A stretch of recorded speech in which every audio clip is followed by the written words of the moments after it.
ඒ පාඨමාලා ජාතික තරුණ සේවා සභාව විසින් ක්‍රියාත්මක කරන පාඨමාලා නෙමෙයි.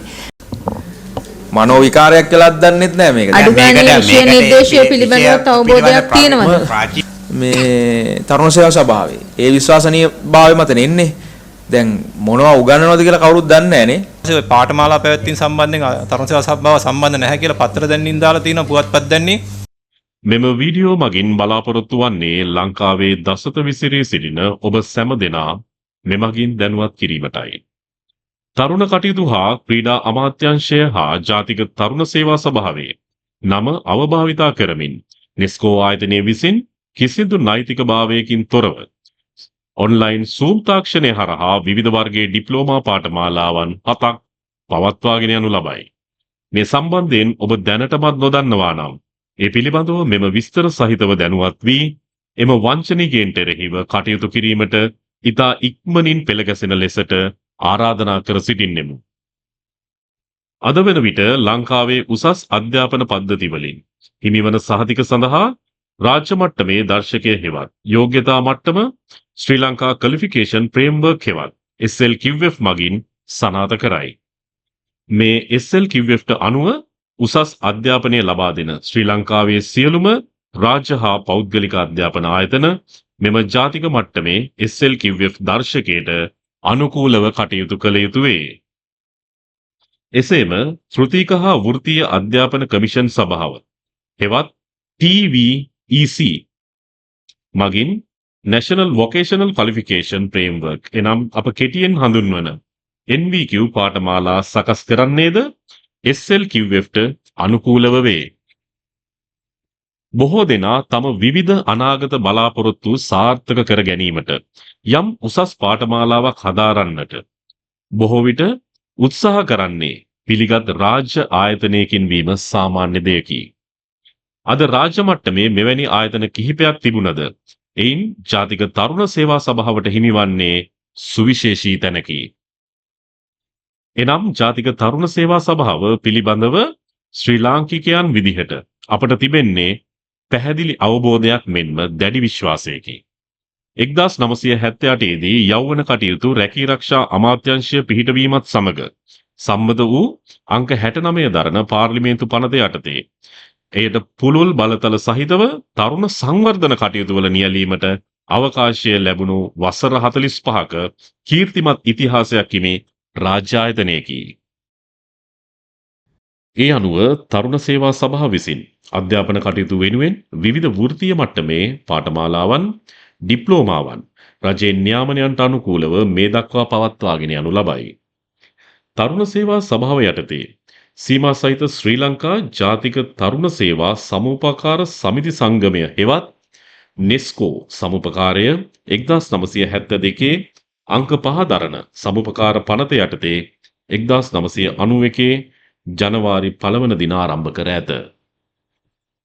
මෙම සමුපකාරය ගොඩනැගීමට බලපෑ සාධකය වන්නේ ස්වයං රැකියාලාභී තරුණ තරුණියන්ට ඍජුවම රාජ්‍ය මුදල් ප්‍රදානය කිරීම සඳහා තරුණ සේවා පනතින් ආවරණයක් නොතිබීම සහ රජයේ මුදල් රෙගුලාසි නිසා ඇති විවිධ වූ බාධාවන්ගෙන් මිදී ඉහත කටයුතු සඳහා ණය ලබා දීමටයි.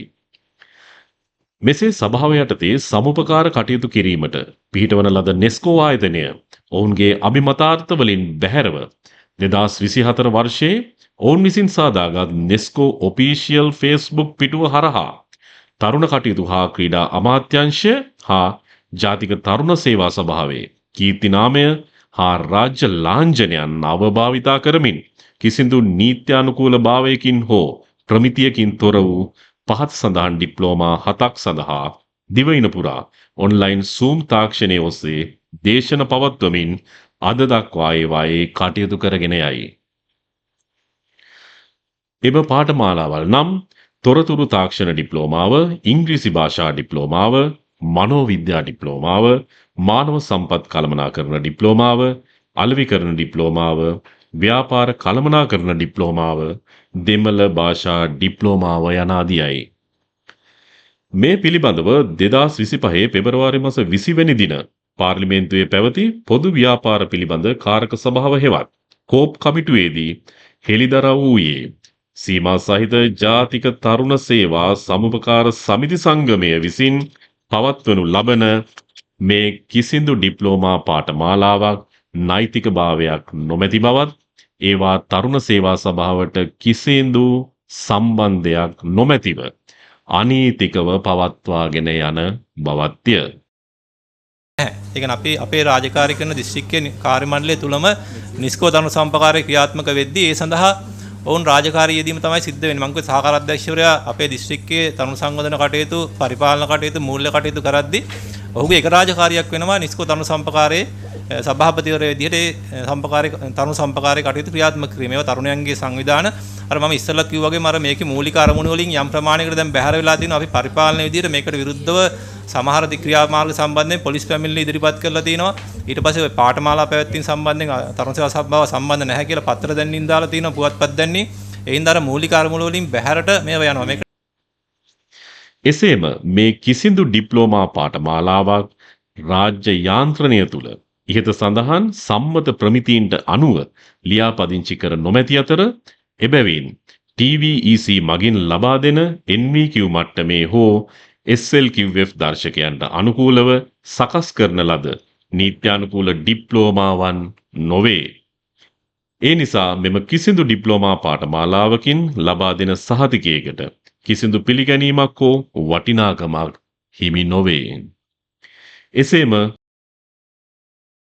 ඔබ විසින් මේ සඳහා ගෙවන ලද මුදල් කිසිදු රාජ්‍ය විගණනයක් නොකර නිස්කෝ ආයතනයේ ප්‍රධාන නිලධාරීන් ඇතුළු හොර නඩය විසින් වංචනිකව රැස් කරගත් මුදල් බව විගණකාධිපතිතුමා විසින් හෙළි කරගෙන තිබේ. මේ කෝප් කමිටු හෙළිදරව්වෙන් පසුව මනෝවිද්‍යා ඩිප්ලෝමාව හදාරනු ලබන සිසුන් විසින් කරන ලද පැමිණිල්ල 2025 මාර්තු මාස 17 දින පැවති කෝප් කමිටුවේදී සාකච්ඡාවට වාචනය විය. ගරු සභාපතිතුමන් වෙත පැමිණිල්ලක් ලැබිලා තියෙනවා. තරුණ හා ක්‍රීඩා අමාත්‍යාංශ යටතේ ජාතික තරුණ සේවා ප්‍රධාන කාර්යාලයට අනුබද්ධව නිස්කෝ ආයතනය මගින් පවත්වනු ලබන මනෝවිද්‍යාව උපදේශන ඩිප්ලෝමාව සම්බන්ධයෙන් උද්ගත වී ඇති නීතියානුකූල භාවය පිළිබඳ කරනු ලබන අභියාචනයයි. සභාපතිතුමා මේ සම්බන්ධයෙන් පැමිණිල්ලක් ඔබතුමාට ලැබිලා තියෙනව නේද? මටත් ලැබිලා තියෙන ඒ පැමිණිල්ල.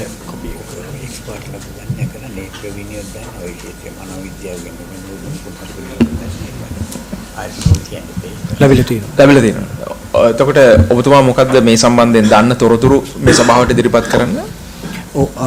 මේ නිස්කෝ තරුණ සමූපකාරය විසින් ලංකාව පුරා විවිධ පාඨමාලා පවත්වාගෙන යනවා. එතකොට ඒ පාඨමාලා ජාතික තරුණ සේවා සභාව විසින් ක්‍රියාත්මක කරන පාඨමාලා නෙමෙයි. සමුපකාර විදිහටත් යනවා. ඒ සමුපකාර ක්‍රමවේදය තුල කිසිම විගණනයක් වෙන්නේ නැහැ. කවදාවත් විගණනයක් වෙන්නේ නැති ආයතන ටික. දැන් මේවා උපයන ආදායමට මොකද වෙන්නේ? ඒ උපයන ආදායම ඒගොල්ලොන්ගේ ගිණුම් වල තමයි පවතින්නේ. සභාපතිතුමා මේ පැමිණිල්ලේ බොහොම පැහැදිලිව සඳහන් වෙනවා ජාතික තරුණ සේවා සභාව හා එයට ඇති නෛතිකභාවය හා විශ්වාසනීය භාවය නිසා මෙම පාඨමාලාව සඳහා පමණක් දිවයින පුරා මේ වනට සිසුන් දසදහසකට ආසන්න සම්බන්ධ වී ඇත කියලා. දැන් මේ මනෝවිද්‍යාව පිළිබඳ ඩිප්ලෝමාවක් ක්‍රියාත්මක කරන්න. දැන් කාගේද නම එතකොට? නම මේ තරුණ සේවා සභාවේ. ඒ විශ්වාසනීය භාවය මත නෙන්නේ. දැන් මොනවා උගන්වනවද කියලා කවුරුත් දන්නේ නැහැ නේ. මනෝ විකාරයක් කියලාත් දන්නෙත් නැහැ මේක. අඩුගානේ විෂය නිර්දේශය පිළිබඳව අවබෝධයක් තියෙනවද? ප්‍රාචීනවද මේකට සම්බන්ධ වෙලා තියෙන්නේ? නෑ අඩුගානේ විෂය නිර්දේශය පිළිබඳවත් අවබෝධයක් හදනවද? මේක කොච්චර කාලෙද කොහොමද අය කිරීම මේ ඒ කියන්නේ මොකක් හරි ආයතනයක් මේක මේ ෆලෝ කරනවද? ඩික්ෂන් එකක් තියෙන්න බෑ මොන ලෙවල් එකේද? ඊට පස්සේ මේක කියනවා මේ ආකාරයට නිස්කෝ ආයතනයෙන් ආරම්භ කළ ඩිප්ලෝමාවෙන් පටන් ගන්නා සිසුන්ට ආචාර්ය උපාධිය දක්වා රජයේ පිළිගත් විශ්වවිද්‍යාල හරහා ඉගෙනීම කළ හැකි බව. විශ්වවිද්‍යාල හරහා රජයේ පිළිගත් විශ්වවිද්‍යාල හරහා ඉගෙනීම කළ හැකි බව සියලුම විස්තර ඔවුන්ගේ දැන්වීම මගින් මෙන්ම එක් කණ්ඩායම් සඳහා ආරම්භයේදී කරන ලද මූලාරම්භක දේශන මගින් දැනුම් දෙන ලදී. ඒකට අදාළ වීඩියෝ ලින්ක් පවා එවලා තියෙනවා. දැන් සභාවතුමා මේකේ ප්‍රශ්නයක් මතුවෙනවා නේද? මේක මෙහෙම අනේක. දැන් ඊට පස්සේ තවත් තැනක තියෙනවා නීති වෙනස් කරමින් වරින් වර සංශෝධනය කරමින් දේශකවරුන් හා නිස්කෝ ආයතනයේ ඔවුන්ගේ හිතුමතයට කටයුතු කරමින් සිටී. තවද ඔවුන්ගේ මුල් දැනුවත් කිරීම අනුව සීමාවාසික ඉන්ටර්න්ෂිප් පුහුණු වීම සඳහා යොමු යුත්තේ රාජ්‍ය ආයතන. උදාහරණ රජයේ රෝහල් පොලිසිය හා ප්‍රාදේශීය ලේකම් කාර්යාලය. බව පැවසුවත් ඒ සඳහා කිරිවත්ගොඩ පිහිටි එල්පෙක් කැම්පස් නම් පෞද්ගලික ආයතනයට නැවත රුපියල් 36000ක මුදලක් ගෙවමින් සම්බන්ධ කරවීමේ උත්සාහයක යෙදී සිටී. එම ආයතනයේ සාමාන්‍ය අධිකාරීවරයා හා ප්‍රධාන දේශක ඒගොල්ලන්ගේ අතර මොකක් හරි හඳුන්කමක් තිබෙන බවක් කියන්නේ. ඉතින් මේ ආකාරයට දිගටම මේ සම්බන්ධයෙන් සටහන් කරනවා.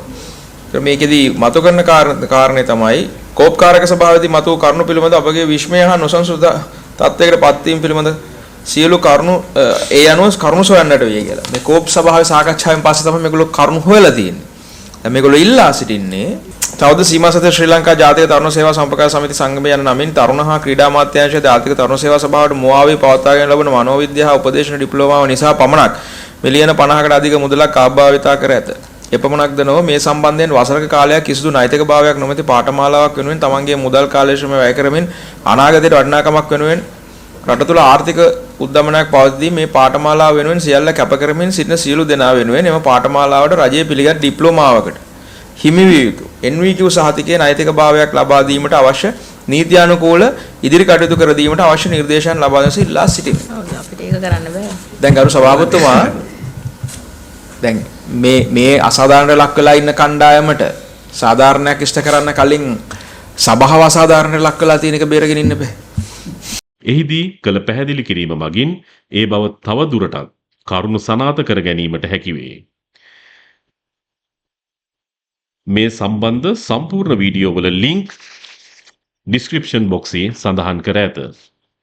මේ කරුණු අනුව ඔබ මේ ඉහත සඳහන් ඩිප්ලෝමාවක් දැනට හදාරනු ලබන හෝ හදාරා නිම කර ඇති ඔබත් තරුණ කටයුතු අමාත්‍යාංශය හා තරුණ සේවා සභාවේ කීර්තිනාමයට මුවාවී නෙස්කෝ ආයතනය කරනු ලබන මෙම අනීතික පාඨමාලාවක වින්දිතයෙක් නම් නොපමාව ඔබගේ විස්තර කමෙන්ට් එකකින් හෝ මෙහි සඳහන් WhatsApp අංකයට කෙටි පණිවිඩයක් මගින් දැනුම් දීමට නොපමාව කටයුතු කරන්න.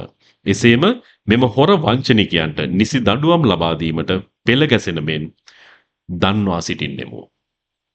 මේ සම්බන්ධයෙන් දැනටමත් අවශ්‍ය කටයුතු රාජ්‍ය මට්ටමින් සිදුවෙමින් පවතින බැවින් මේ සම්බන්ධව ඔබ දන්නා කෙනෙකු මෙම හොර නෙස්කෝ සමූපකාර පාඨමාලාවකට ගොදුරු වී සිටී නම් මෙමගින් ඔවුන්ද දැනුවත් කර ඔවුන්ගෙන් වංචනිකව ලබාගත් මුදල් නැවත ලබා ගැනීමට මෙන්ම පුරවැසියෙකුගේ වගකීම ඉටු කිරීමට එක්වනු ඇතැයි අප විශ්වාස කරන්නෙමු.